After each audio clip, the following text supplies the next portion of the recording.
Hello, my name is Rosie. I'm a creative portrait and travel photographer and content creator, and today I'm going to show you two very different ways to extend the backdrop of your images using Adobe Photoshop on the web. They're both methods that I like to use for very different scenarios, so I'm going to talk you through the different scenarios and why I would use these tools in each of them. The tools are Content Aware Fill and Generative Fill / Generative Expand. Just to break down quickly how the tools work, Content Aware Fill fills in the selected areas of the image by using parts of the image that are similar. So it's really great for simple edits and simple backdrop extensions. Generative Fill and Generative Expand, on the other hand, are AI tools powered by Adobe Firefly. They create new content that blends seamlessly with your original image, and they work for more complicated edits. Let's get into it. So we're going to head to photoshop.adobe.com, and the first one I'm going to show you is Content Aware Fill. So I'm going to import a photo that I've just finished editing in Lightroom on my iPad, which is why I love Adobe Photoshop on the web so much, because it connects to the cloud. So I can open the image straight from Lightroom. I shot this fun pink theme self-portrait the other day on a backdrop that wasn't quite wide enough when I put the camera further away. Because the backdrop is simple, it's a really simple fix, so I'm just going to use the lasso tool to draw around where the backdrop didn't quite expand to,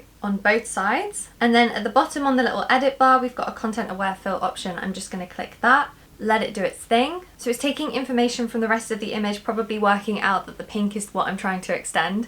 And here we are. So I'll just deselect that, and here we have a simple backdrop extended.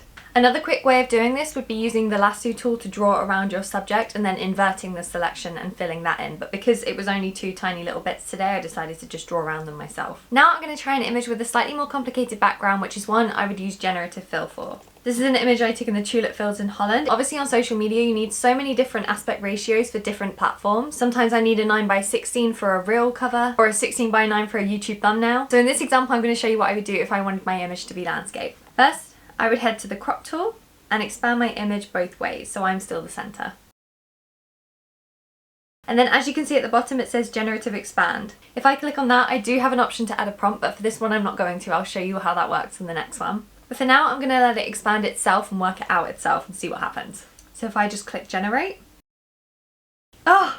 It's so seamless, it gets me every time. I think it's so clever. So it will give me three options. This is the second option and the third option. I actually think I like the second one because I've got like another row of tulips and it looks really cool. I don't even feel like I have to make any tweaks. So I'm just going to export it, and that is that. The last one I'm going to try is an image I took a while ago again. So I'll show you with this last image what happens when you actually give the Generative Expand a prompt. We'll just see how far we can take it. So I'm going to head to the crop tool again, and I'm actually going to zoom out quite a bit so I can expand this a lot more.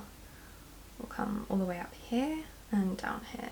And I'm going to click Generative Expand, Fireworks in the Sky, long, white, flowy dress, building with lots of iridescent windows.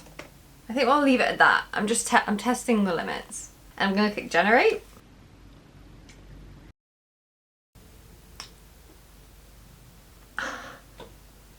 Wow, that's cool. I mean, that just shows how much you can test the limits, and I think that's really impressive. I did try this earlier as well using a more simple prompt, and these are some of the results I got, and I thought they were really cool too. Just a really seamless way to expand crazy backdrops. So again, here's the before and after of using the Content Aware Fill to expand my backdrop, and the before and after of using Generative Expand. I hope that's made it slightly clearer when and where you could use each different tool for different things. These are just some examples of the cases I would use these different tools, but obviously there's so many different examples. I really hope you found this helpful and you might have found some inspiration to use these tools within your photography. Give them a go on Adobe Photoshop on the web, and I'll see you next time. Bye!